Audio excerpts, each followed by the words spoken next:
ده مصطفى جمال. مصطفى جمال حيعمر السودان كلها طوبة طوبة وفي 3 دقايق.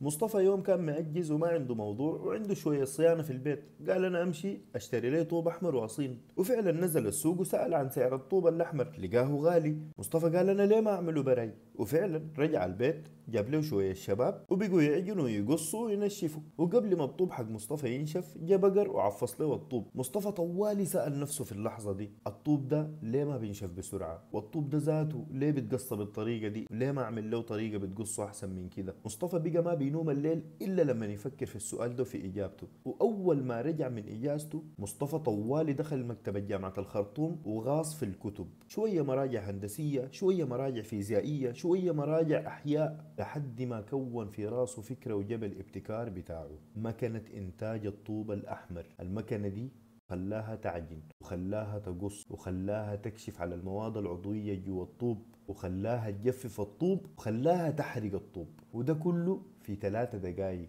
بعد ما كان الطوب بياخد يومين وثلاثة عشان يجف، مصطفى جففه في دقايق. يعني باختصار مكنة إنتاج طوب متكاملة بتنتج في اليوم 41 ألف طوبة. لكن مصطفى ما وقف هنا، مصطفى عنده براءة اختراع على المكنة دي، وعنده 7 براءات اختراع تانيين زي الري الذكي وجهاز لمساعدة المكفوفين وغيرها من براءات الاختراع الكثيرة. لكن مصطفى ما بس مخترع ومبتكر، مصطفى كمان كاتب، وده إحدى الكتب من السلاسل حقته العدد 12 سلسلة، واللي بيساعد فيها المجتمع على التطور والرقي الأخلاقي والتقدم المادي والاعتزاز بالدين. فشكرا يا مصطفى أنك بتورينا إنه العلم ما يعني الإلحاد، بل الدين هو أساس العلم.